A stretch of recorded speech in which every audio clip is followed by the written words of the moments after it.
Alhamdulillah.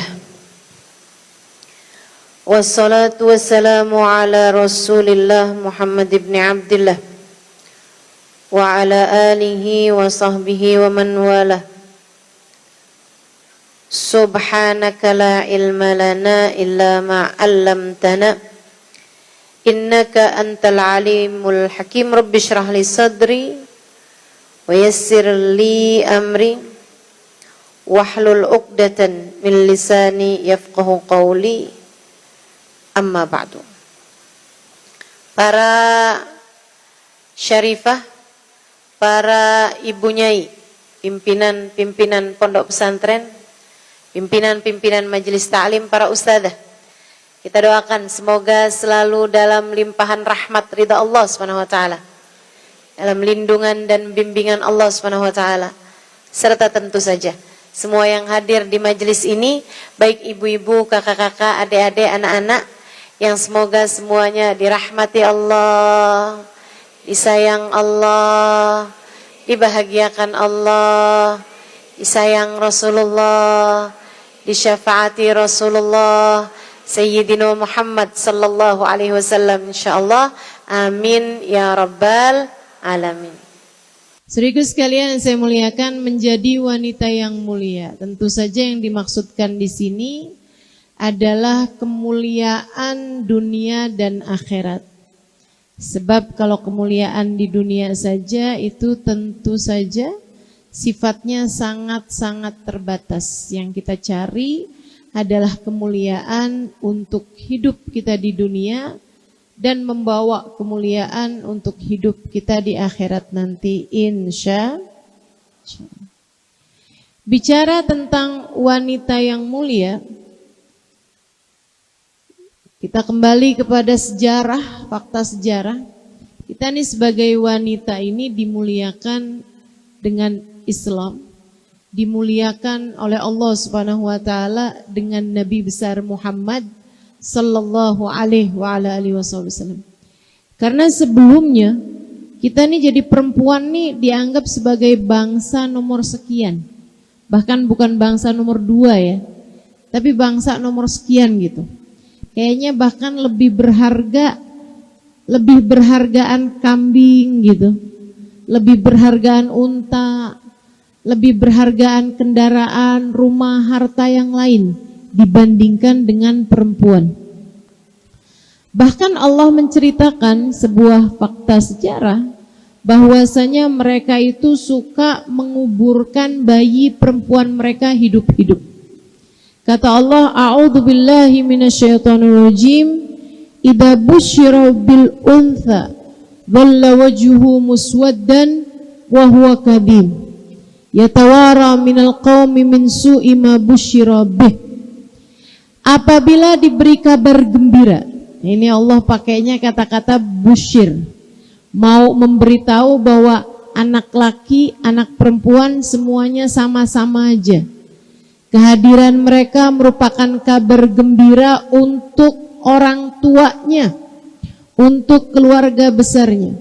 Akan tapi Allah bilang zaman itu, idza busyira bil untha, jika diberi kabar gembira bahwa anaknya lahir perempuan, walla wajhuhu muswaddan, wajahnya segera menghitam, bukan lagi memerah, akan tetapi menghitam, wa huwa kadhim, karena murka, karena kemarahan muntab yang sudah sangat luar biasa.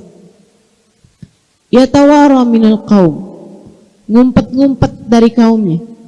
Ya kalau dikasih kabar gembira gitu di warung kopi misalnya, istri kamu udah melahirkan. Laki-laki apa perempuan? Perempuan. Yatawara minal qaum, dia ngumpet-ngumpet sembunyi-sembunyi dari kaumnya. Min su'i ma busyira bih, dari buruknya kabar yang sudah mereka terima. Dia segera pulang ke rumahnya. Kemudian ada 2 versi ini ya. Ada yang suka menguburkan bayinya hidup-hidup. Bayi masih baru berusia beberapa jam. Itu langsung dikuburkan. Bahkan ada yang begini, ada yang kalau istrinya melahirkan tuh sekalian dibuatkan lubang di dekatnya. Begitu keluar bayinya, putuskan tali pusarnya, dilihat laki-laki atau perempuan. Kalau dia laki-laki, putuskan tali pusarnya, diselamatkan. Tapi begitu dia perempuan, putuskan tali pusarnya, langsung dikuburkan saat itu juga. Bahkan sebelum sang ibu sempat melihat seperti apa rupa anaknya. Itu kalau anaknya perempuan, langsung dikuburkan. Ada juga yang dihidupi dulu gitu, disenengin dulu gitu kan, dikasih makan dulu, nanti umur-umur setahun, 2 tahun gitu, baru dikuburkan hidup-hidup. Sesuatu hal yang sangat-sangat nista sekali ya. Jadi kita nih sebagai perempuan, alhamdulillah tidak hidup di zaman tersebut teman-teman. Zaman sebelum Islam datang. Alhamdulillah kita hidup di tahun-tahun ini nih, yang walaupun kemarin 2 tahun kita mengalami masa pandemi, tapi alhamdulillah selamat juga keluar dari masa tersebut, dan mudah-mudahan tetap menjadi perempuan-perempuan solehah, tetap menjadi perempuan-perempuan mulia insyaallah. Amin ya rabbal alamin. Zaman tersebut, zaman sejarah sebelum Islam datang tuh perempuan dianggap seperti itu. Dan kalau gitu dibiarkan hidup, mohon maaf teman-teman, hanya dipakai sebagai sarana pemuas nafsu kaum laki-laki belaka. Dan itu kan yang terendah dari kodratnya perempuan.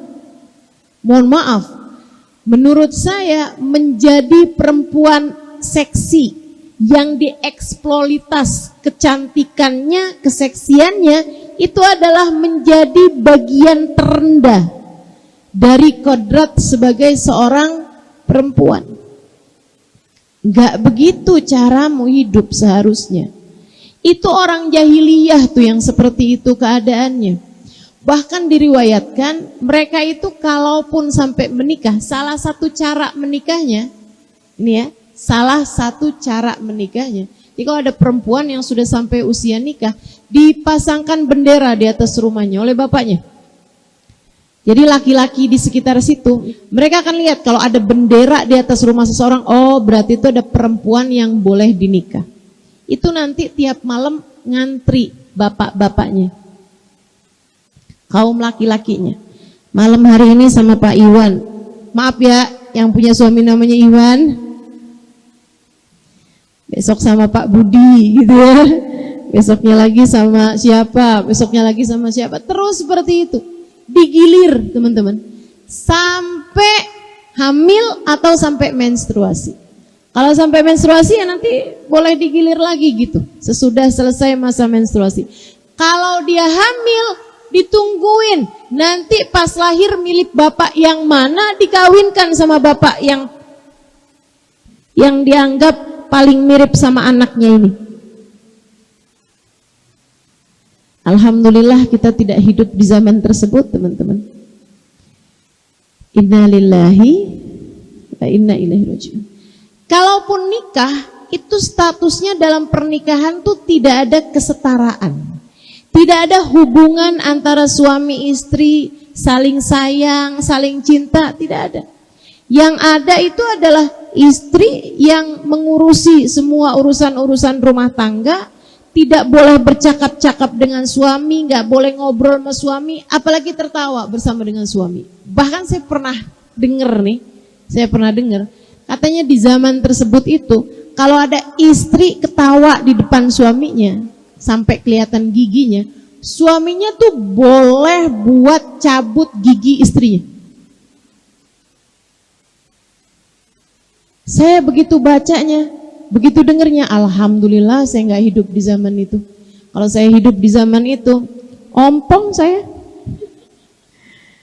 Kita yang suka ketawa nih udah pasti udah nggak ada giginya lagi udah. Ya Allah, ya Allah. Demikian kodratnya kaum perempuan sebelum Islam datang. hingga Islam kemudian datang, baginda kita Nabi besar Muhammad. Salah satu syariat Islam pertama adalah diharamkannya bapak-bapak menguburkan anak mereka hidup-hidup. Diharamkan. Bahkan Nabi Muhammad sangat menganjurkan dan mencontohkan bagaimana memuliakan anak perempuan. Ibu-ibu, teman-teman saudaraku sekalian yang saya muliakan, Nabi Muhammad itu malah terbalik. Setiap kali punya anak laki-laki, anak lakinya nggak lama meninggal. Makanya sampai dikatain sama orang-orang kafir Quraisy itu abtar, kata mereka. Abtar itu artinya keputus. Keputus kalau kayak binatang tuh nggak punya ekor gitu. Kalau ibarat orang tua tuh dia keputus nggak punya anak gitu, ya, kayak dianggap sebagai kecacatan lah gitu. Dibilang abtar tuh Muhammad abtar, nggak punya keturunan laki-laki gitu. Karena memang Nabi Muhammad setiap kali punya anak laki-laki, anak lakinya tidak ada yang berusia panjang umurnya, hanya 2 tahun meninggal, beberapa hari meninggal gitu. Sedikit sekalian yang saya muliakan, makanya Allah Subhanahu Wa Taala kasih tahu tuh. Dalam surat Al-Kautsar, inna a'tainakal kautsar fasholli li rabbika wanhar inna syani'aka huwal abtar. Menjawab ucapan dari mereka-mereka itu yang mengatakan bahwa Nabi Muhammad abtar, cacat, nggak punya keturunan, terpotong gitu ya, terputus gitu. Nah itu Nabi Muhammad, kata Allah Subhanahu wa taala, inna syani'aka huwal abtar. Sesungguhnya para pembencimu, mereka itulah yang abtar. Mereka itulah yang terputus keturunannya.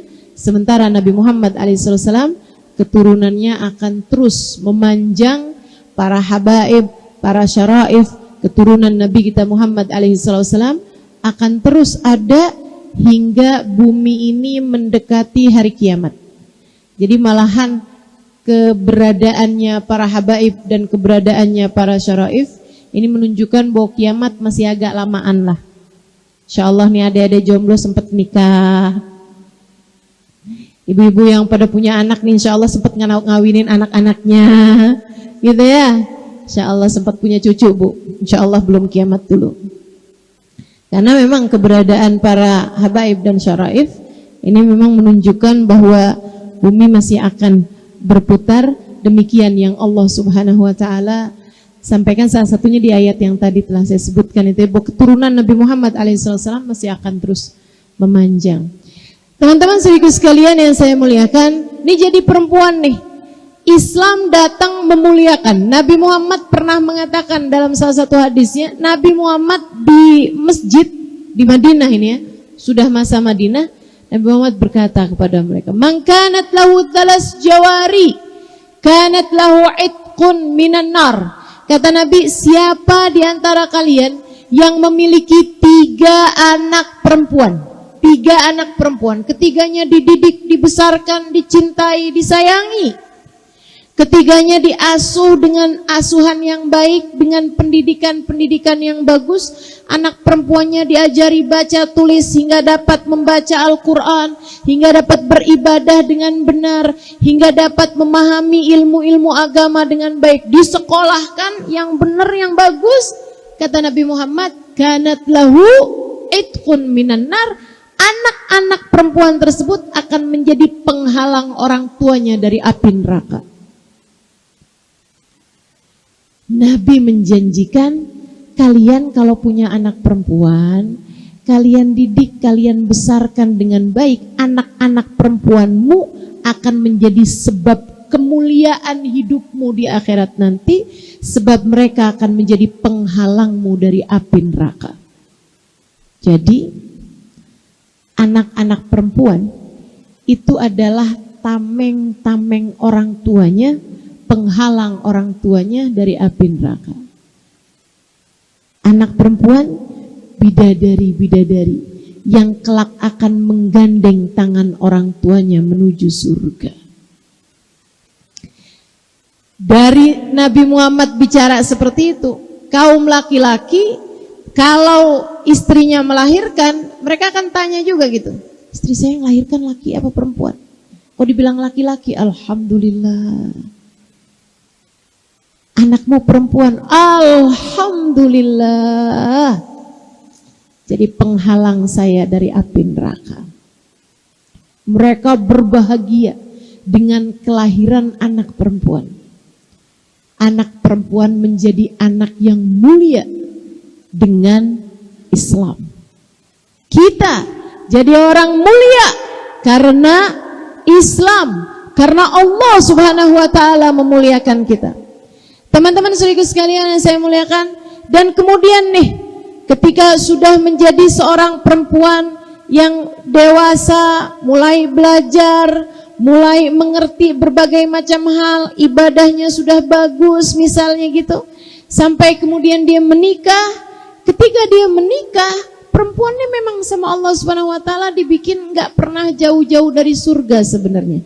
Kalau di masa kecil mereka adalah bidadari-bidadari yang akan menghantar, menggandeng orang tuanya menuju surga dengan menghalangkan mereka dari api neraka. Kalau udah nikah jadi surga buat suaminya. Kata Nabi Muhammad, ad-dunya mata' wa khairu mata'iha al-mar'atus salihah.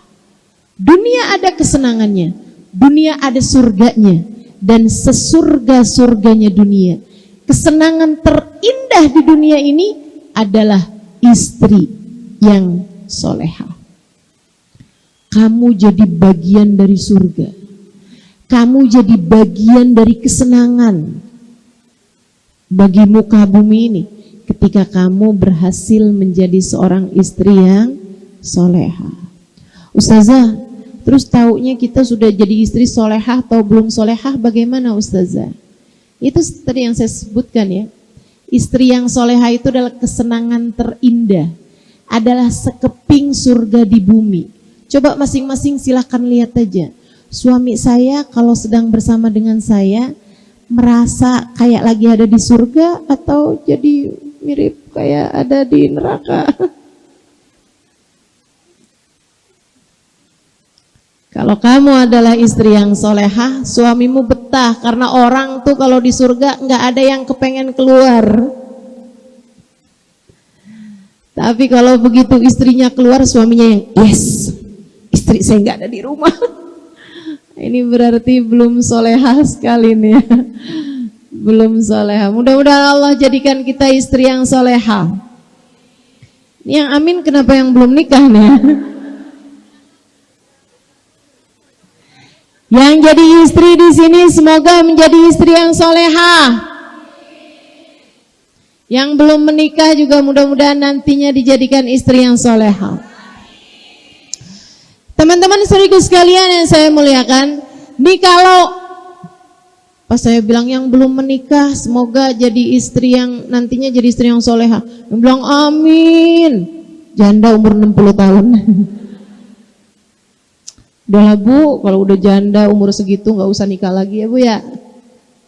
Ngantri aja, nggak usah, biarin buat yang lain-lain aja dulu. Teman-teman sekalian saya muliakan, kalau kamu jadi seorang ibu, udah punya anak, malah Allah jadikan surganya lebih lekat lagi dengan dirimu. Allah taruh di bawah telapak kaki. Kata Allah, al-jannatu tahta aqdamil ummahat. Surga adanya di bawah telapak kaki ibu. Kamu seret kemanapun kamu pergi, kamu kemana-mana bawa surga. Semua ibukah Ustazah? Tentu tidak. Hanya ibu-ibu solehah yang kemanapun dia pergi bawa surga dalam dirinya untuk anak-anaknya, menjadi penyebab anak-anaknya menuju surga Allah Ta'ala. Ustazah, saya ibu yang dimaksud Allah dalam hadis Nabi Muhammad itu atau bukan? Tinggal lihat aja kamu terhadap anak-anakmu bawa surga atau bawa neraka.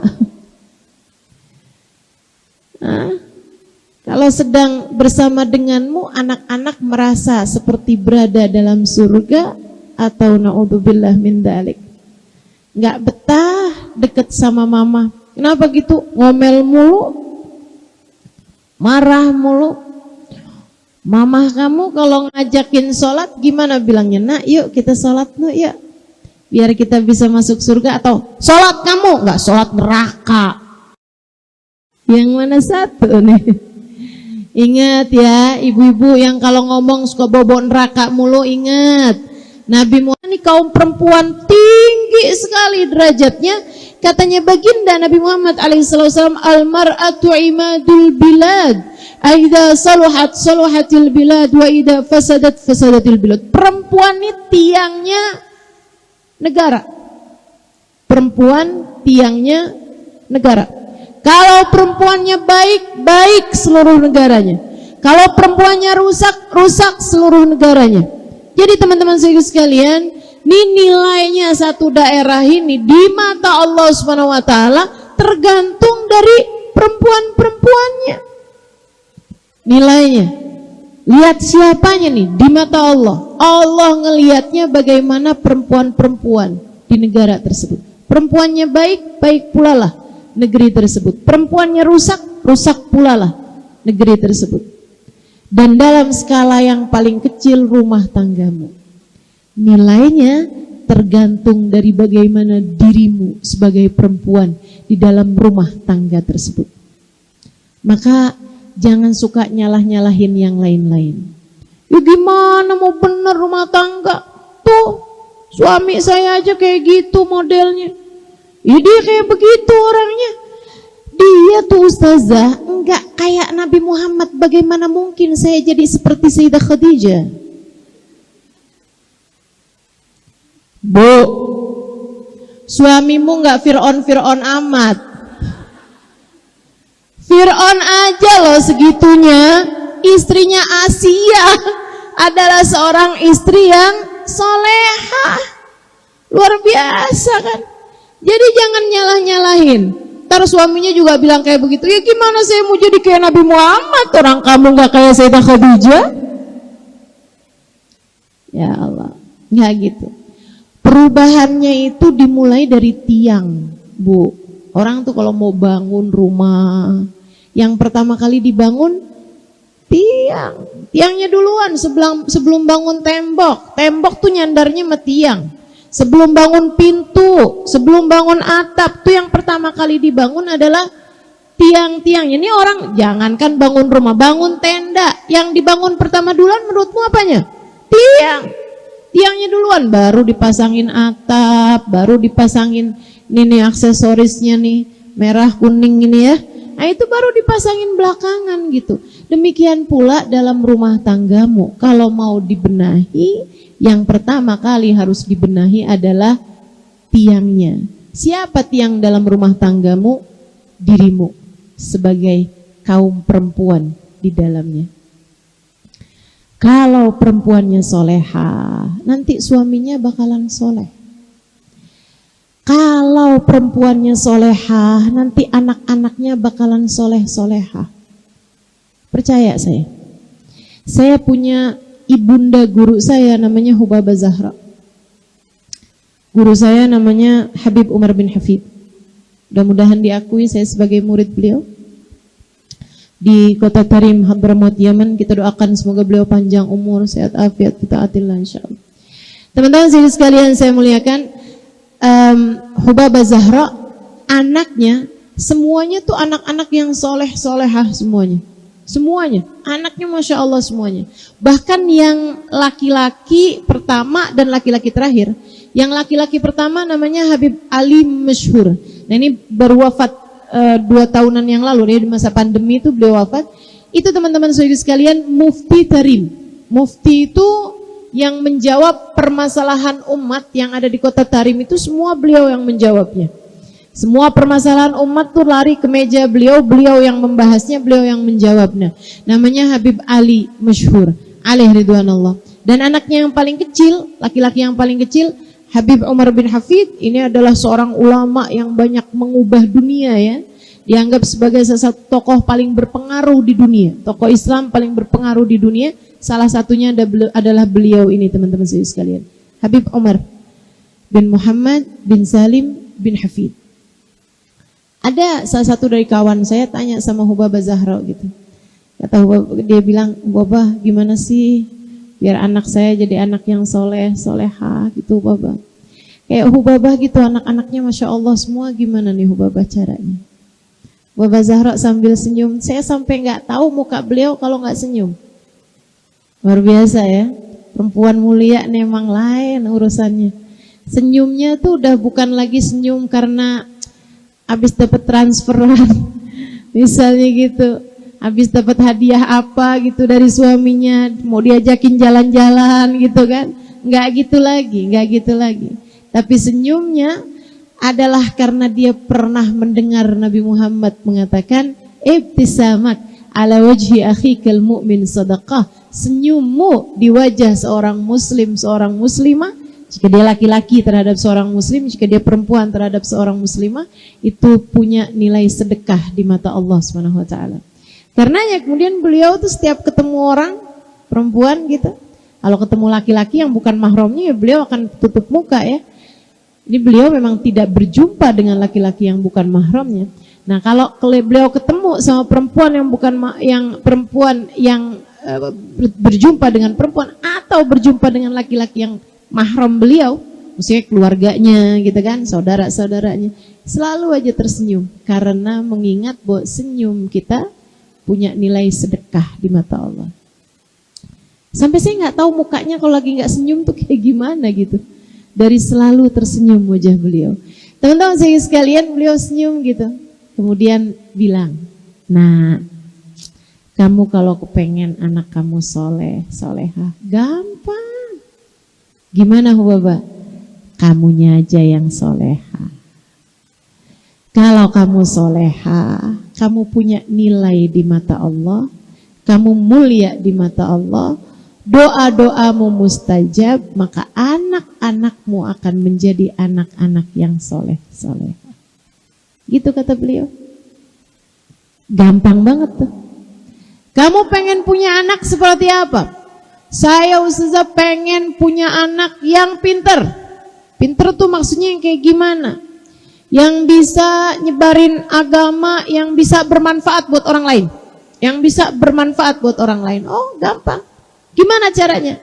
Jadilah kamu sebagai seorang perempuan yang suka bantu hajat orang lain, sehingga kamu bermanfaat buat orang lain, nanti anak kamu pun akan menjadi anak yang bermanfaat buat orang lain. Gitu. Kalau saya ditanya, Ustazah, orang tua Ustazah ulama kah? Bukan. Ayah saya bukan ulama, ibu saya apalagi. Perempuan sangat sederhana. Akan tetapi dari ayah saya maupun ibu saya ngerti bahwasanya dunia ini bukanlah tujuan, ia hanyalah perjalanan menuju akhirat. Umi saya ingat banget.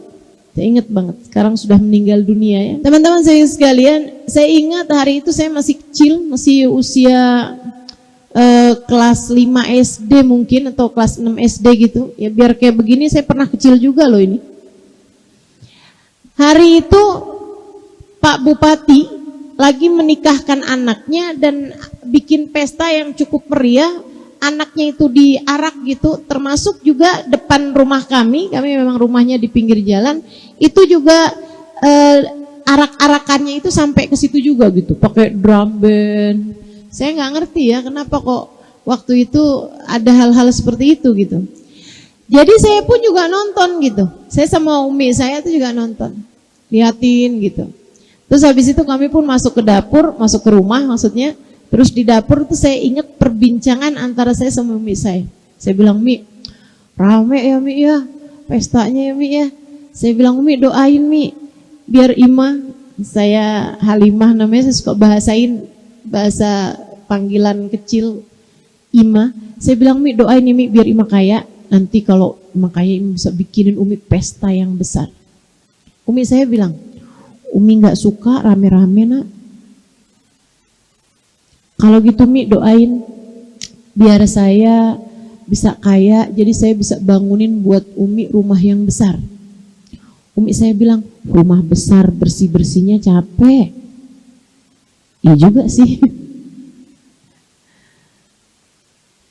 Terus saya bilang, kalau gitu doain biar kaya nih, anaknya tetap juga punya cita-cita biar kaya nih kayaknya. Harus gitu kayaknya didoain biar kaya. Saya bilang doain biar saya kaya bisa ajak Umi jalan-jalan pergi kemana-mana. Umi saya bilang, Umi gak suka jalan-jalan. Capek kata Umi gitu. Umi mah cuman suka jalan-jalan pergi ke Mekah, Madinah. Dan itu udah pernah. Umi saya udah pernah pergi haji. Dibawa sama Abah. Saya akhirnya jadi gak punya alasan untuk saya kepengen kaya gitu. Jadi saya tanya balik sama Umi saya. Nah, terus kalau gitu, apa yang Umi pengen dari anak-anak Umi? Maksud saya kalau nggak seneng pesta karena memang Umi nggak seneng rame-rame, nggak mau juga dibeliin barang-barang bagus, rumah bagus, mobil bagus gitu ya. Terus juga nggak suka juga untuk bepergian kemana-mana gitu. Saya bilang, apa yang harus kami anak-anak Umi ini lakukan biar Umi seneng gitu. Umi saya bilang, Umi cuman pengen aja kalau Umi meninggal dunia nanti, anak-anak Umi tidak keberatan untuk mengirimkan Yasin setiap hari.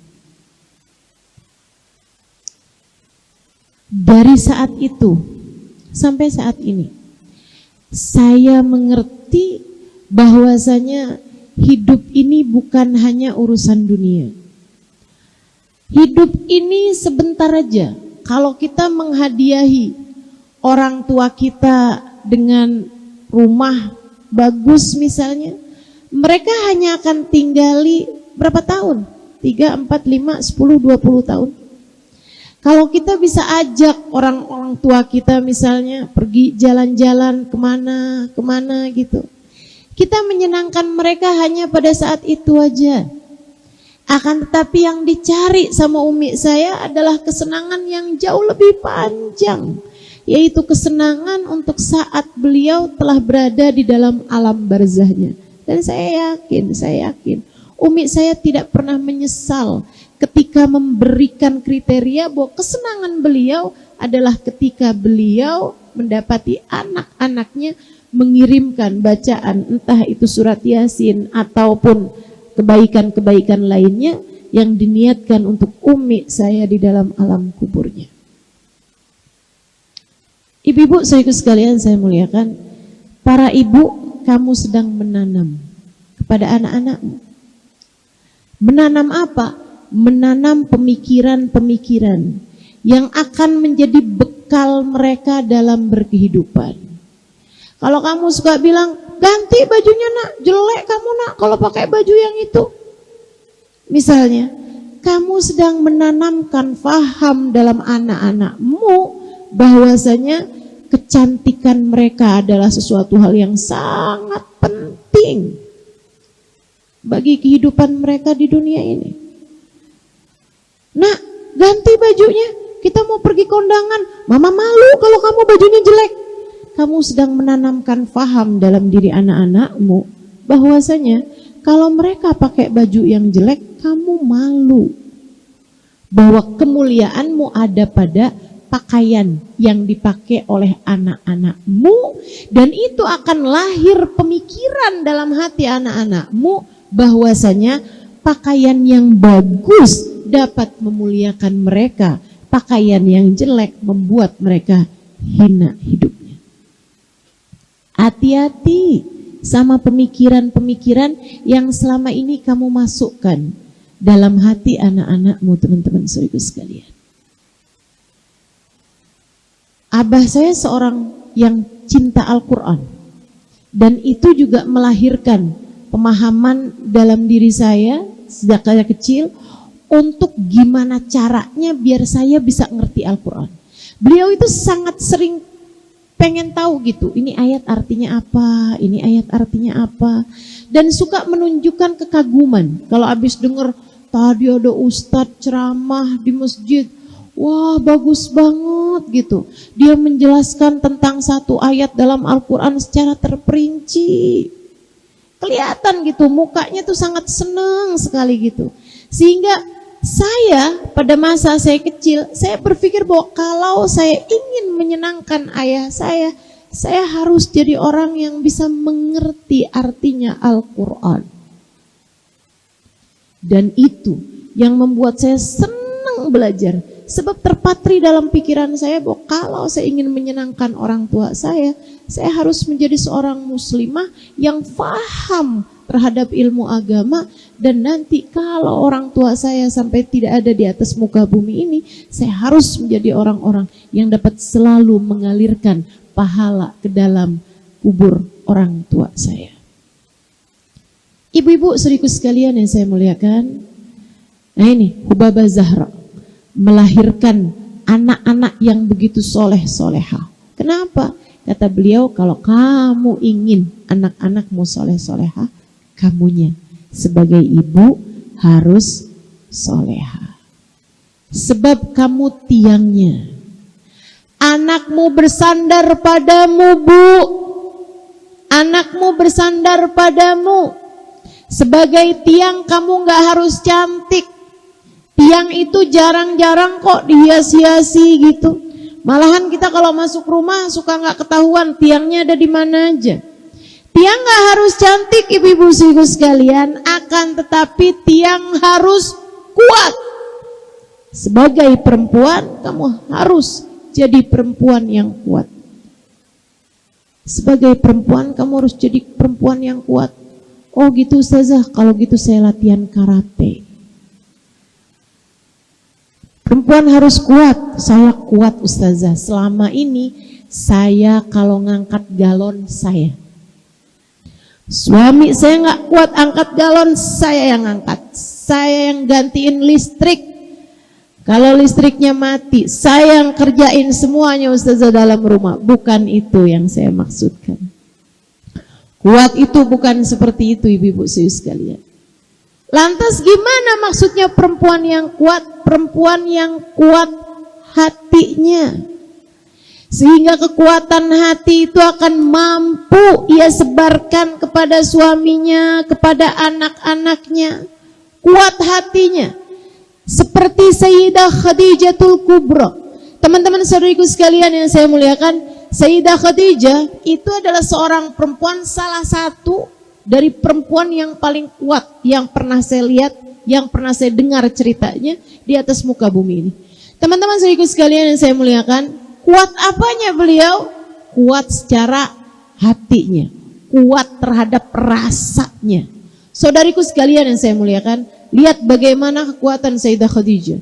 Saat Nabi Muhammad sallallahu alaihi wasallam datang dengan menggigil badannya, 15 tahun usia pernikahan mereka kala itu. Sayyidah Khadijah menikah di usia 40 tahun, Nabi Muhammad waktu itu usia 25 tahun. Ketika 15 tahun kemudian Nabi Muhammad usia 40 tahun, beliau datang dari Gua Hiro. Setelah berhari-hari ada di sana, diturunin wahyu oleh Allah Subhanahu wa taala dengan datang malaikat Jibril bawa perintah, Iqra ya Muhammad, baca wahai Muhammad. Nabi Muhammad bilang, ma'ana biqari, saya enggak bisa baca. Didekap sama malaikat Jibril hatta balantannahul maut, sampai dikirain Nabi itu adalah kematian. Dilepasin lagi sama malaikat Jibril, Iqra ya Muhammad, baca wahai Muhammad. Nabi Muhammad bilang, ma'ana biqari, saya enggak bisa baca. Didekap lagi sama malaikat Jibril sampai 3 kali berturut-turut. Kemudian Nabi Muhammad bertanya, mada aqra, apa yang mesti saya baca? Malaikat Jibril berkata, Iqra bismi rabbikal ladzi khalaq, khalaqal insana min 'alaq, Iqra wa rabbukal akram, alladzi 'allama bil qalam, 'allamal insana ma lam ya'lam. Itu Nabi Muhammad keluar dari gua dengan tergopoh-gopoh, dengan terjatuh-jatuh. Nabi Muhammad jalan terus menggigil tubuhnya, teman-teman sekalian, karena ketakutan yang luar biasa atas apa yang terjadi. Sampai kemudian beliau mengetuk pintu istrinya, Sayyidah Khadijah. Sayyidah Khadijah membuka pintu tersebut, mendapati suaminya menggigil. Hanya berkata dengan satu ucapan aja, Zammiluni, Zammiluni, Zammiluni ya Khadijah, Zammiluni, selimuti aku wahai Khadijah, tolong selimuti aku. Sayyidah Khadijah, perempuan kuat, mendapati suaminya panik. Saya bayangin ya, kalau Sayyidah Khadijah bukan perempuan kuat, biasanya suaminya panik, bininya ikutan lebih panik lagi. Ayo, para istri, suamimu panik, kamu gimana nih? Sayyidah Khadijah nggak ada panik-paniknya. Sayyidah Khadijah bimbing suaminya, dibawa atas tempat tidur, diselimutin sesuai dengan apa yang beliau mau, diselimutin lagi. selimutin lagi sampai ditenangin. Beliau duduk, kemudian mungkin kalau di kita seperti dibuatkan teh manis, seperti itulah ya, teh hangat gitu kan.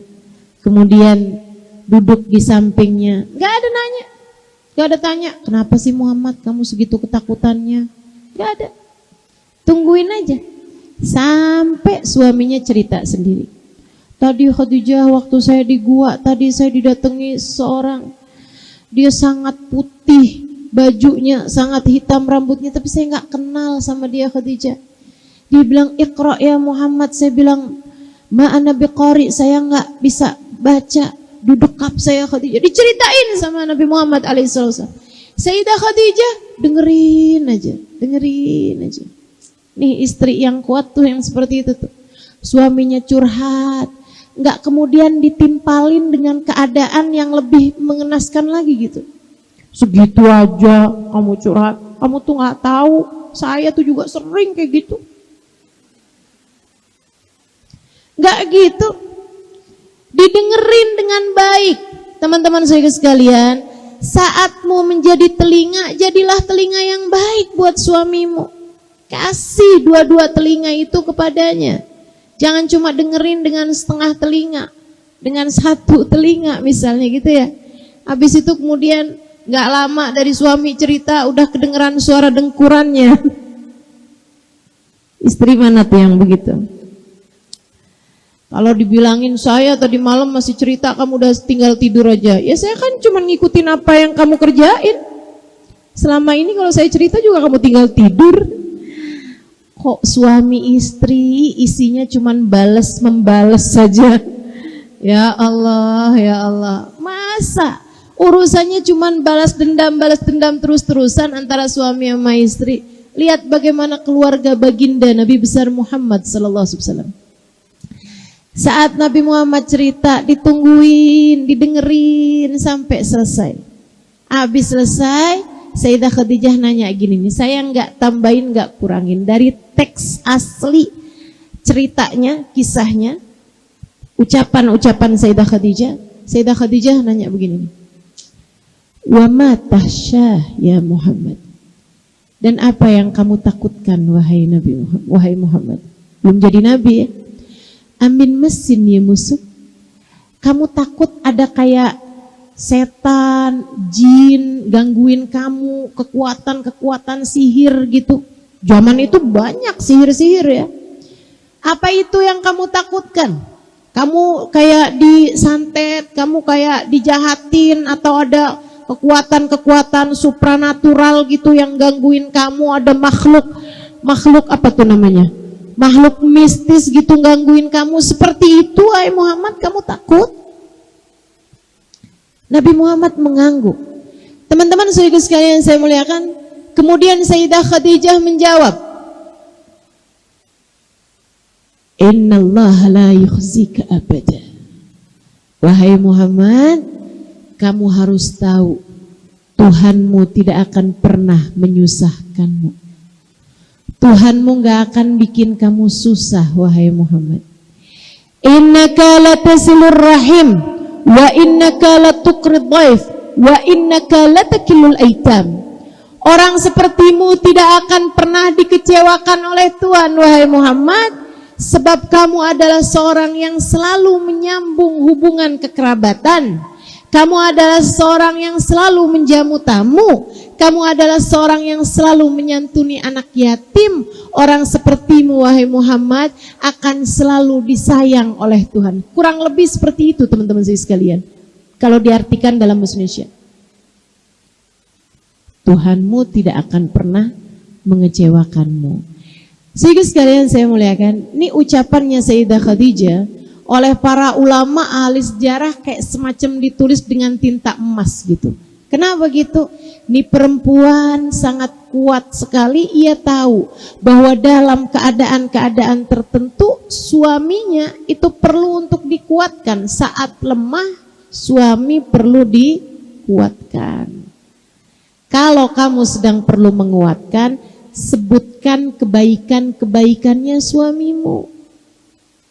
Halo? Kalau Kalau suamimu sedang ingin dikuatkan, puji-puji suamimu, sebutkan kebaikan-kebaikan suamimu. Gitu loh caranya jadi perempuan kuat. Gitu caranya jadi perempuan mulia. Gitu caranya kalau mau jadi istri yang solehah. Jadi perempuan yang mulia, jadi perempuan yang mulia harus kuat. Yang kuat akan bisa menguatkan yang ada di sekelilingnya. Kamu menjadi seorang ibu juga begitu. Kalau anakmu sedang jatuh misalnya gitu ya, kalau anakmu sedang terluka, kalau anakmu sedang kecewa, kamu harus dapat menguatkannya. Pulang-pulang dari pembagian rapot dia nangis, atau dari pembagian hasil ujian dia nangis gitu. Kamu tanyain, kenapa nak, nilainya nggak bagus mama. Sedikit sekalian yang saya muliakan, ini saatmu untuk menguatkan.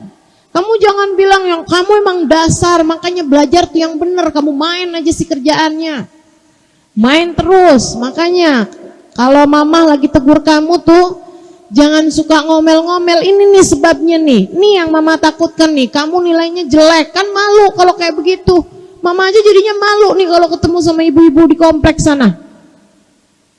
Gak gitu. Kan begitu. Kalau kamu tanyain, nak kenapa nilainya jelek mama? Oh gak apa-apa, mama kirain apaan nak? Gak apa-apa. Tuh yang pada berhasil sekarang hidupnya itu belum tentu waktu sekolah nilainya bagus terus-terusan. Enggak. Ada waktunya juga nilai mereka gak bagus juga. Gak apa-apa nak. Dan ini juga bukan merupakan penilaian dari Allah SWT. Penilaian dari manusia, enggak apa-apa, enggak masalah. Ini juga tidak menunjukkan nilai kamu sayang di mata mama. Buat mama kamu selalu menjadi juara. Itu kan enak kata-kata begitu. Ada di sini emaknya yang bilang begitu sama anaknya. Insya Allah ya kita belajar kayak begitu ya. Kalau ngelihat rapot anaknya ada merah 1, kita bilang alhamdulillah nak bagus rapotnya. Ada merahnya mama cuma 1, mama dulu 5. Lagian sok-sokan pengen punya anak ideal, dirimu lupa apa? Betapa sangat penuh dengan kekurangannya kita sebagai ibu. Maka jadilah perempuan yang kuat, yang dapat selalu menguatkan hati orang-orang yang ada di sekeliling kita. Insya Allah. Teman-teman seriku sekalian yang saya muliakan, sekarang kalau saya ditanya, Ustazah mau jadi perempuan mulia nih apa nih yang mesti kita punya nih? Ada 3 hal teman-teman. 3 hal sangat mendasar untuk kamu miliki kalau kamu ingin menjadi seorang perempuan yang mulia. Yang pertama ilmu.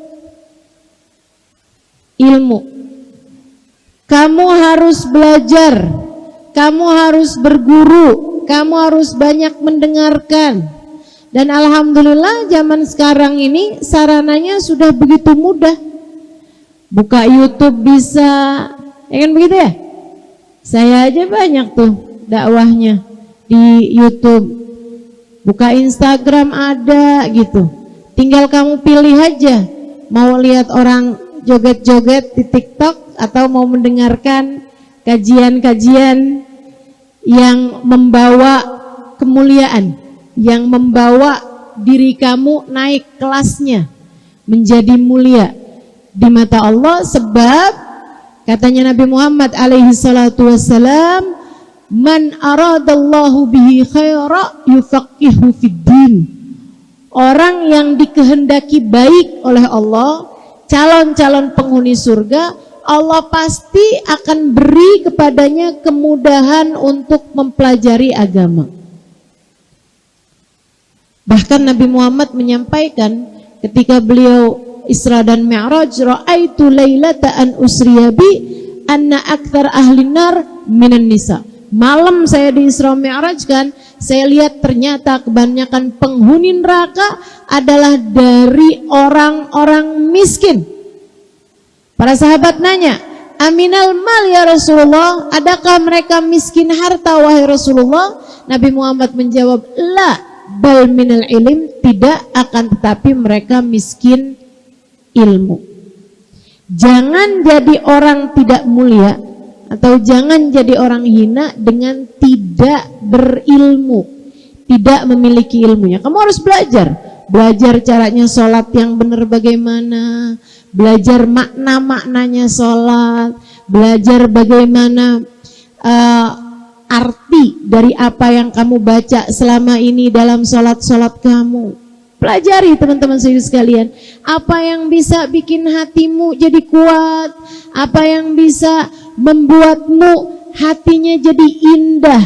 Pelajari bagaimana kehidupan bagindamu Nabi besar Muhammad SAW. Contoh orang-orang soleh-solehah yang sudah ada dalam Islam ini ya. Sayyidah Khadijah, Sayyidah Aisyah, Sayyidah Fatimah. Pelajari sejarah mereka, itu yang dapat memuliakanmu. Belajarlah terus teman-teman sekalian. Saya ingat satu cerita, yang mana cerita ini sering disampaikan oleh guru kami, Habib Umar bin Hafid. Ada seorang perempuan sangat miskin, sebatang kara, kerjanya ngangkutin air dari sumur ke rumahnya orang. Jadi jasa pengangkutan air dari sumur ke rumahnya orang zaman itu ya. Dia dari miskinnya orang sampai suka panggil dia tuh ya miskinah. Meskipun arti miskinah dalam bahasa Arab itu bukan miskin harta, tapi kayak yang orang yang kami kasihani gitu, orang yang kami sayangi gitu. Ya miskinah. Teman-teman sekalian yang saya muliakan, akhirnya kemudian satu waktu si miskinah ini memang walaupun dia miskin ya, walaupun dia hidup sebatang kara, kerjaannya itu hanya ngangkut air di sumur, dari sumur kemudian dia bawa ke rumah-rumahnya orang, tapi dia adalah seorang perempuan yang terhormat, seorang perempuan yang mulia. Kenapa mulia? Karena dia itu teman-teman saudaraku sekalian selalu bisa menebarkan kemanfaatan kepada siapapun. Senengannya pergi majelis ilmu. Pokoknya kalau dengar ada majelis taklim di mana aja dia pergiin tuh. Ada ustadz datang dari mana aja dia datengin. Ada ustazah gitu, ada orang menyampaikan kajian ilmu, selalu aja dia datengin. Dan kalau dia datang tuh dia serius mendengarkan. Dan kalau udah habis dengerin tuh, apa yang dia bisa ingat dalam pikirannya akan dia sampaikan kepada perempuan siapapun yang ditemuin. Ntar kalau pas lagi ngasihin air ke rumahnya orang gitu, dia sekalian sambil cerita gitu. Jangan lupa ya nanti deket lagi nih tanggal 10 Muharram puasa. Katanya Ustadz kemarin itu, jadi dia sambil nyampein gitu. Oh iya miskinah, makasih ya udah diingetin gitu. Sehingga sekalian saya muliakan bacaan-bacaan apa yang diajarkan sama Ustadz, diajarkan Ustadz ini disampaikan lagi gitu. Sampai satu hari dia meninggal dunia. Sesudah dia meninggal dunia, beberapa hari kemudian, seorang ulama di kampung tersebut memimpikan miskinah dengan pakaian yang sangat indah, dengan perhiasan yang sangat mewah, bahkan pakai mahkota. Miskinah, si miskin itu dalam alam barzahnya dia bahkan dimahkotai oleh Allah Subhanahu wa taala, udah kayak queen, udah kayak ratu teman-teman. Dipanggil dong sama si ulama yang mimpi ini. Dia bilang, "Ya miskinah." Miskinah kemudian dengan berjalan melenggak-lenggok, dengan berjalan kayak ala ratu-ratu kecantikan, dia noleh gitu. Dia bilang, "Dhahabatil maskanah wa ja'al ghinal akbar." Kemiskinan saya sudah pergi, sekarang saya jadi perempuan kaya raya dengan kekayaan yang sangat besar. Bimanil tidzalika ya miskinah. Gara-gara apa kamu bisa dapat kemuliaan seperti ini miskinah? Miskinah tersebut menjawab, bijulusi li majalisit talim. Karena saya selalu hadir di majelis talim, menangkap ilmu-ilmu agama, kemudian saya berusaha menyampaikannya sebisa saya kepada orang-orang yang ada di sekeliling saya. Jadi syarat mutlak buat jadi perempuan mulia adalah jangan berhenti belajar. Terus saja, sering-seringlah menuntut ilmu, sering-sering mendengarkan kajian-kajian yang bagus-bagus. Lagi pula teman-teman saudaraku sekalian, nih ya, ilmu-ilmu yang bermanfaat tuh statusnya kayak makanan. Kamu kalau 3 hari nggak makan kan mati, ya kan? 3 hari nggak makan nggak minum mati. Tapi kalau nggak makan aja itu bisa bertahan sampai dengan seminggu 2 minggu katanya. Kalau nggak minum aja, nah itu keseretan. Enggak ya. Maksud saya itu orang itu kalau bertahan air aja itu bisa beberapa minggu gitu. Saya lupa sekarang keterangannya. Akan tetapi kalau nggak makan nggak minum, sama sekali nggak makan nggak minum tuh 3 hari teman-teman. Saudara sekalian yang saya muliakan. Nah ini nih. Jadi itu syarat mutlaknya menjadi seorang perempuan yang mulia adalah berilmu. Belajar. Jangan berhenti belajar. Belajar terus. Ustazah belajarnya sama siapa aja? Sama orang berilmu yang punya nasab keilmuan. Bukan nasab ini ya, bukan nasab silsilah abna, silsilah garis keluarga, bukan. Akan tetapi nasab keilmuan yang bersambung kepada Nabi besar Muhammad sallallahu alaihi wasallam. Artinya dia itu dapetin ilmunya dengan berguru kepada seseorang yang dapetin ilmunya juga dengan berguru. Dianya juga berguru sampai nyambung kepada para tabi'in, kepada sahabat Nabi Muhammad dan bersambung kepada Nabi besar Muhammad sallallahu alaihi wasallam. Namanya silsilah ilmu. Teman-teman sekalian, sebab enggak semua orang pinter itu punya silsilah ilmu. Ada juga yang dia pinter menyampaikan, kalau ditanya kamu belajarnya dari mana? Dari Mbah Google. Asal belajar dari Mbah Google gitu ya. Cuman nanya ngeliatin gitu. Hukum sholawat kepada Nabi Muhammad. Nah itu nanti keluar macam-macam hukumnya teman-teman. Hukum berziarah kubur. Dia nanti akhirnya bisa bikin hukum macam-macam tuh. Biar ziarah kubur ternyata hukumnya haram, kan begitu kan? Nah, ini nggak jelas nih jadinya karena tidak memiliki silsilah ilmu bersambung kepada baginda Nabi besar Muhammad sallallahu alaihi wasallam. Jadi nanya nih dalam hatinya, ini sebenarnya hukumnya ziarah bagaimana? Ya baguslah. Zurul kubur fa innaha tudzakirukumul akhirah. Kata Nabi Muhammad, berziarahlah kalian ke kubur, itu akan membuat kalian teringat kepada akhirat. Apalagi kalau kuburnya para wali, apalagi jika itu kuburnya para nabi. Berziarah kepada mereka menjadi sebab kita mendapatkan syafaat dan pertolongan dari mereka semuanya insya Allah kelak di hari akhiratnya. Teman-teman sekalian, jadi yang pertama syaratnya harus berilmu. Syarat yang keduanya 3 aja deh, nggak usah banyak-banyak ya, biar teman-teman ngingetnya dengan mudah. Yang kedua, kalau kamu pengen jadi perempuan yang mulia, syaratnya harus beriman. Selain kamu punya ilmu, kamu juga punya iman. Apa imanmu? Imanmu kamu meyakini bahwasanya tidak ada sesiapapun memiliki kekuatan untuk apapun selain semuanya adalah miliknya Allah. Teman-teman saudara sekalian, kamu punya anak, anakmu itu bukan milikmu, dia adalah miliknya Allah. Kamu punya suami, suamimu bukan milikmu, suamimu miliknya Allah subhanahu wa ta'ala. Bahkan kamu punya diri, dirimu ini bukan milikmu, badanmu ini bukan milikmu, akan tetapi badanmu ini miliknya Allah subhanahu wa ta'ala. Jangan sok-sokan kamu punya ini, kamu punya itu. Semua adalah miliknya Allah. Kalau kamu tidak mengerti menghargainya, kalau kamu lupa atau merasa diri sok-sokan memilikinya, saya khawatir yang punya akan cabut balik kenikmatan tersebut darimu. Hati-hati teman-teman saudaraku sekalian, hati-hati. Semua miliknya Allah.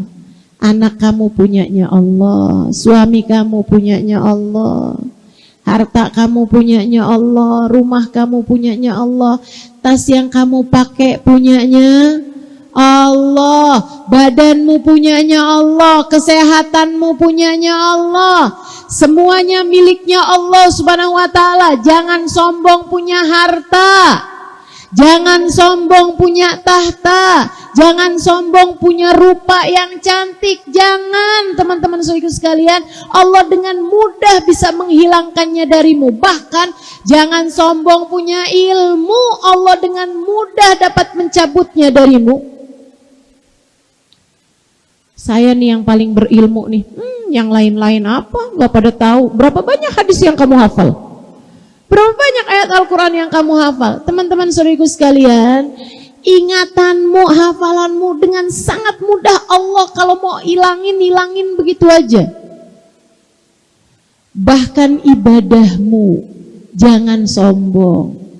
Kamu ketika beribadah bukan karena kamu mau ibadah, tapi karena Allah memudahkanmu untuk melakukannya. Ketika kamu sholat, jangan sok-sokan, saya dong sholatnya. Saya sholatnya gak pernah tinggal, saya sholatnya selalu berjamaah, saya sholatnya saya tambahin dengan sholat-sholat sunnah. Itu bukan darimu, teman-teman. Allah kalau mau mencabut kenikmatan tersebut dengan begitu mudah. Karenanya hati-hati, hati-hati. Semua dari Allah Subhanahu wa ta'ala. Bahkan ketika kamu sakit, yang ngasih sakit adalah Allah. Yang sopan sama Allah, yang beradab sama Allah. Jangan sampai kamu dikasih sakit, ya Allah tega sekali engkau. Selama ini saya udah sujud, selama ini saya udah sholat. Dosa apa saya ya Allah sampai engkau berikan kepada saya sakit yang seperti ini? Gak gitu caranya, gak gitu caranya. Kamu hanya perlu berkata seperti ucapan Nabi Muhammad ketika dikasih sakit, Alhamdulillah ala kulli hal.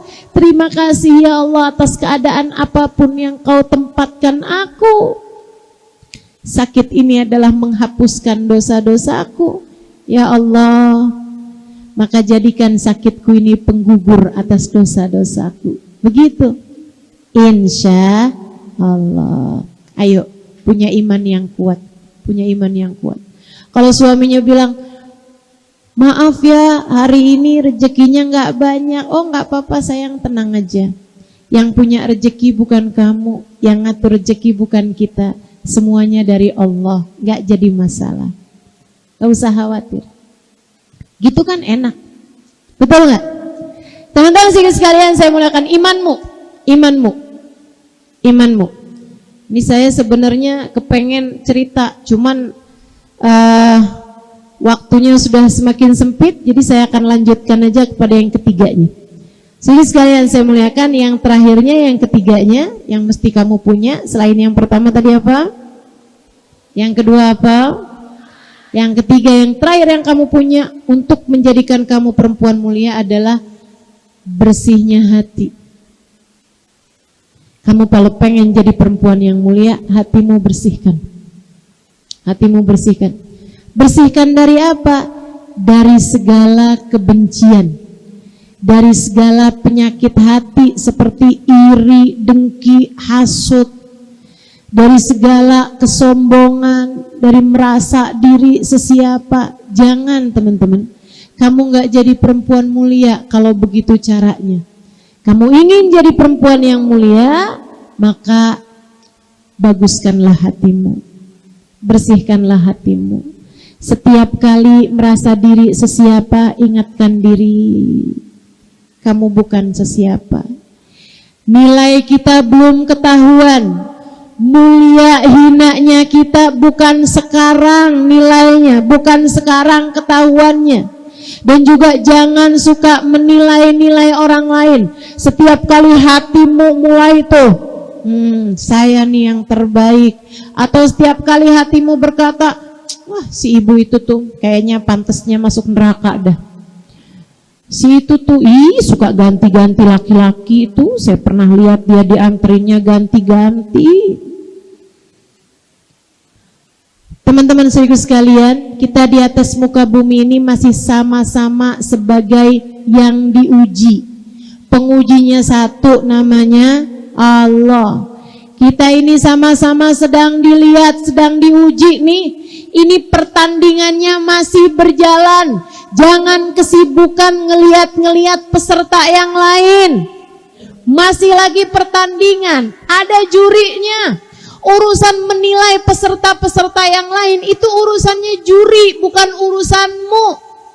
Kalau ada orang lagi ngikutin pertandingan, tapi kerjaannya nilai peserta yang lain, ini kira-kira gimana nih dia nih? Dia lagi ikutan jalan cepet gitu ya, tapi kerjaannya yang, kesian banget deh si itu deh. Iya ampun, jalannya lambat banget, ya ampun saya dong jalannya cepet. Terus aja gitu kayak gitu. Itu yang ada akhirnya bisa dikeluarkan dari pertandingan. Bukan begitu? Saudaraku sekalian, kita sama-sama masih sedang diuji. Sebagai yang sama-sama masih sedang diuji, enggak usah kebanyakan melihat yang lain-lain dan memberikan penilaian. Cukuplah penilaian itu dari Allah Subhanahu wa taala untuk siapapun. Kita hanya perlu menjalani setiap ujian dengan cara-cara yang terbaik. Ustazah, nilainya ketahuannya kapan? Nanti saat kamu berada dalam alam kuburmu, teman-teman. Ibu saya baru meninggal dunia, saya jadi tahu betapa mulianya ibu saya ketika beliau meninggal dunia. Saya tahu beliau adalah seorang ahli ibadah yang luar biasa. Saya ingat, saya kalau lagi pulang ke rumah saya, pulang ke kampung kami, saya tinggal di Jakarta, orang tua saya di Indramayu.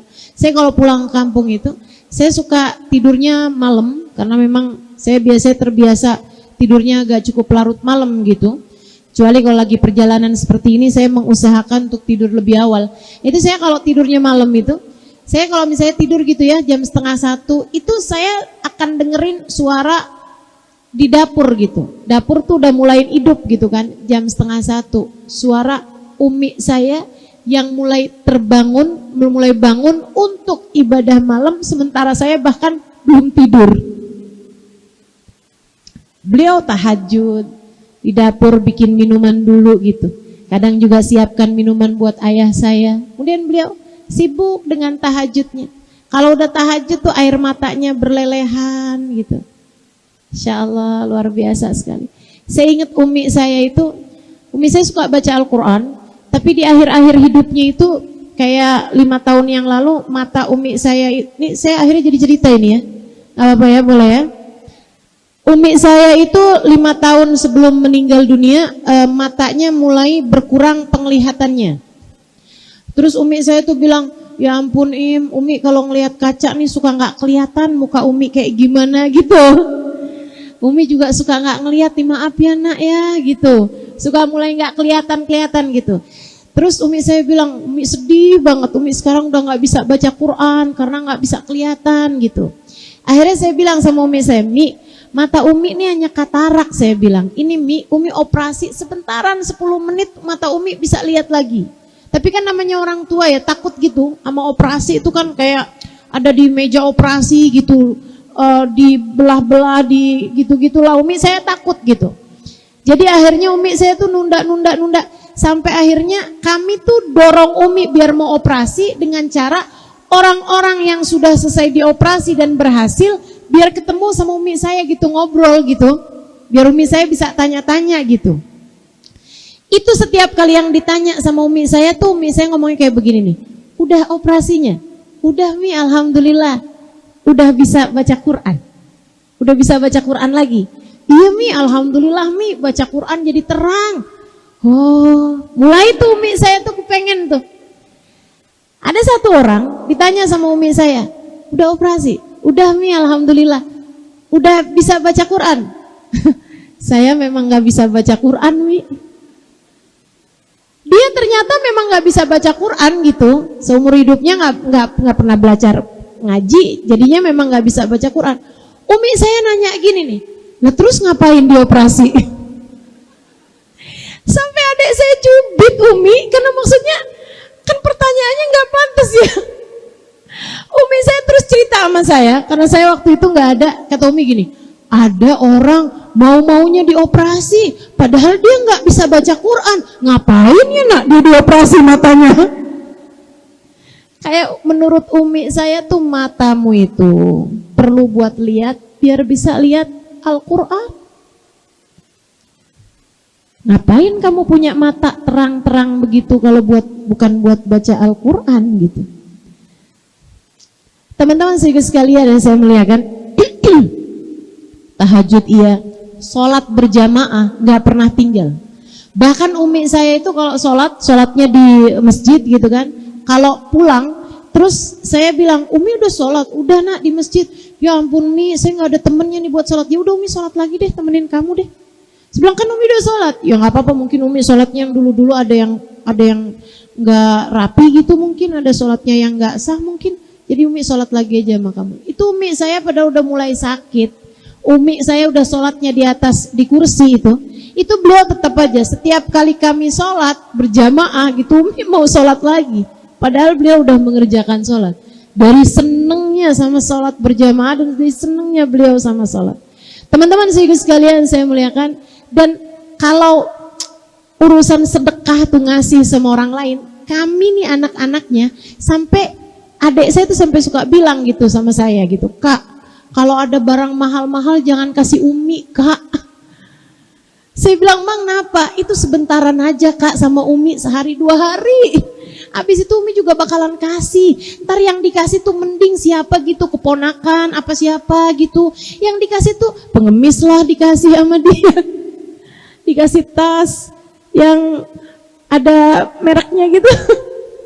Ya Allah, ya Allah. Tuh Umi saya tuh kayak nggak nganggep gitu.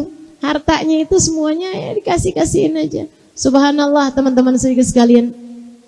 Beliau itu waktu meninggal dunianya itu sampai rumah sakit tuh sampai heran-heran gitu.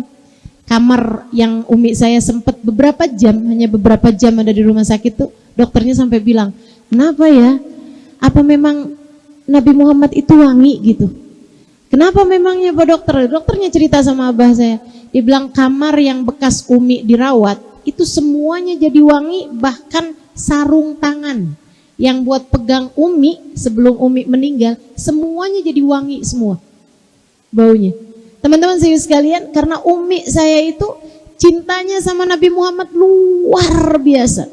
Yang dipanggil tuh cuman Rasulullah, Rasulullah gitu terus. Kalau sakit-sakit tuh ya Rasulullah, ya Rasulullah. Kerjaannya sholawatan aja. Dan beberapa bulan sebelum beliau meninggal dunia, itu beliau sering sekali menyampaikan kepada kami ini keluarganya ya. Beliau bilang tuh, Umi udah kangen sama Nabi Muhammad. Umi pengen ketemu sama Nabi Muhammad. Gitu.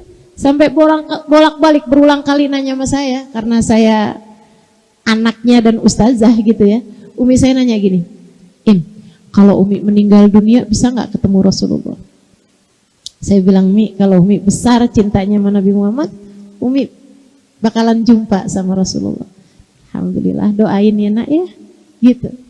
Doain ya nak. Saya bilang, iya Mi, saya pasti akan doain Umi. Teman-teman sekalian saya muliakan, beliau itu meninggal dunia, itu sepanjang malam kan jenazahnya memang masih besoknya dikuburkan gitu ya. Sepanjang malam orang nyolatin Umi saya tuh nggak berhenti. Dan itu bukan karena saya anaknya ustazah gitu, bukan karena saya sebagai anaknya seorang ustazah sehingga orang-orang berdatangan untuk menyolati jenazah Umi saya gitu, bukan. Karena bahkan yang datang untuk nyolatin Umi saya tuh dari malamnya sebelum besoknya dibawa jenazahnya, itu bahkan nggak kenal sama saya. Saya tungguin jenazah Umi saya tuh jam 1 malam, jam 12 malam, jam 2 malam, sampai jam 3 malam. Ada orang datang untuk bilang, boleh saya sholatin jenazah Umi? Saya bilang, iya silahkan gitu. Saya tanya gitu, dari mana? Saya dari Bandung. Kak, manggil saya Kak, berarti kan gak kenal sama saya. Ada yang bilang saya dari Sumedang Mbak, katanya gitu. Berarti ini orang gak kenal sama saya bahkan gitu. Teman-teman saya sekalian, nyolatin jenazahnya Umi gak berhenti. Yang duduk di depan jenazahnya untuk kirim tahlil, untuk kirim Fatihah itu gak berhenti sampai pagi-pagi jenazah Umi dibawa untuk disolatkan di masjid. Subhanallah.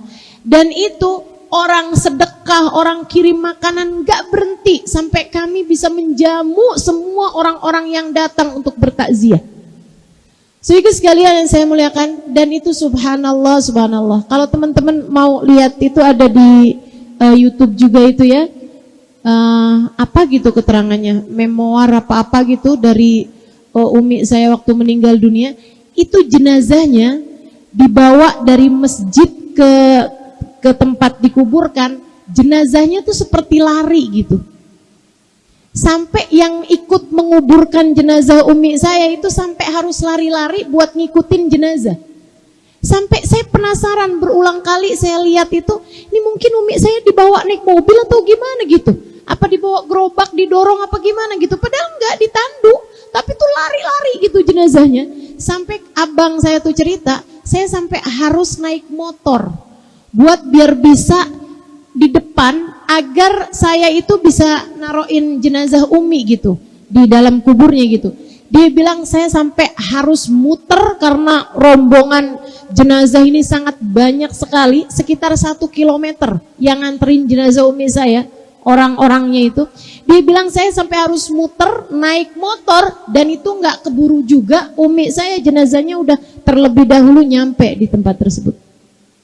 Lari jenazahnya. Saya ketika lihat videonya, karena saya nggak ikutan nganter jenazah, sebagai perempuan kan kita nggak ikutan nganter jenazah, saya jadi kebayang-bayang gitu apa yang Nabi Muhammad ceritakan, bahwa jenazah tuh kalau dia dapat rahmatnya Allah, kalau dia adalah orang mulia yang sudah dijanji-janjikan segala keindahan di dalam alam kuburnya, teman-teman sekalian, kalau dibawa menuju alam kubur, itu jenazahnya akan berkata, akan bicara dengan ucapan yang didengarkan semuanya kecuali oleh manusia sama jin. Manusia sama jin nggak bisa dengar, tapi yang lain, tikus, kucing, kalau ada di sekitar situ gitu ya, semuanya bisa dengar apa yang dia ucapkan. Kalau dia adalah jenazah yang mulia, jenazah orang mulia, dia akan berkata, asri'u bi ila jannati rabbir rahman gharaqaban, segeralah bawa saya, segera bawa saya, ayo cepetan bawa saya, cepetan bawa saya sudah tidak sabar lagi untuk berjumpa dengan Allah Subhanahu wa taala yang Maha Rahman, dan dia ridha kepada saya. Sementara kalau jenazah itu adalah jenazah orang yang hina, saat dibawa dengan keranda itu, dia akan berteriak-teriak dengan teriakan yang juga didengarkan oleh semuanya kecuali oleh manusia dan jin. Dia akan berkata, ya wailakum aina tadhabuna bi, ya wailakum aina tadhabuna bi, irji'uli ila baiti, kembalikan saya ke rumah saya. Kemana kalian mau bawa saya? Jangan bawa kalian jangan bawa saya pergi, kembalikan saya ke rumah saya masih punya suami, saya punya anak-anak, saya masih punya barang-barang di rumah saya yang begitu enak, begitu nikmat, kembalikan saya takut, saya nggak mau pergi. Ibu-ibu, teman-teman saya sekalian, kamu hanya akan menjadi salah satu di antara keduanya. Saat kamu meninggal dunia nanti, semua penilaian Allah Subhanahu wa taala Allah akan berikan kepadamu. Apakah kamu adalah orang mulia yang kedatanganmu disambut oleh rahmatnya Allah, oleh keridhaan Allah Subhanahu wa taala, dibisikkan di telingamu, ya ayyatuhan nafsul mutmainnah irji'i ila rabbiki radiyatan mardiyah, wahai pemilik jiwa yang tenang, saatmu untuk kembali kepada Allah Subhanahu wa taala, radiyatan mardiyah, kamu diridhoi oleh Allah dan kamu juga cinta kepada Allah Subhanahu wa taala, ataukah kamu adalah orang-orang yang hina, yang tidak berhasil meraih kemuliaan, sehingga di saat kamu dikembalikan ke dalam alam kuburmu, kamu tidak disambut oleh sesiapa, justru kamu disambut oleh kemurkaan Allah Subhanahu wa taala. Na'udzubillah min dzalik. Yuk jadi perempuan-perempuan mulia. Hidup kita udah enggak lama lagi, teman-teman. Beberapa saat lagi kita pun juga akan masuk ke dalam alam kubur kita. Mari menjadi peserta-peserta perlombaan di atas muka bumi ini dan menjadi yang terbaiknya. Tidak dalam pandangan manusia, akan tetapi dalam pandangan Allah Subhanahu wa ta'ala. Kalau berbuat kebaikan, nggak usah kepengen dicatat namanya. Udah kok, udah ada malaikat raqib atid yang akan mencatatkan semua, entah itu kebaikan ataupun keburukan-keburukanmu.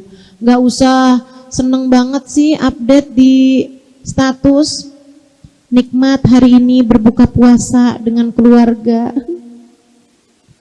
Nggak usah begitu.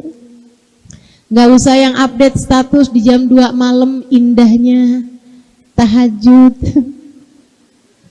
Nggak usah.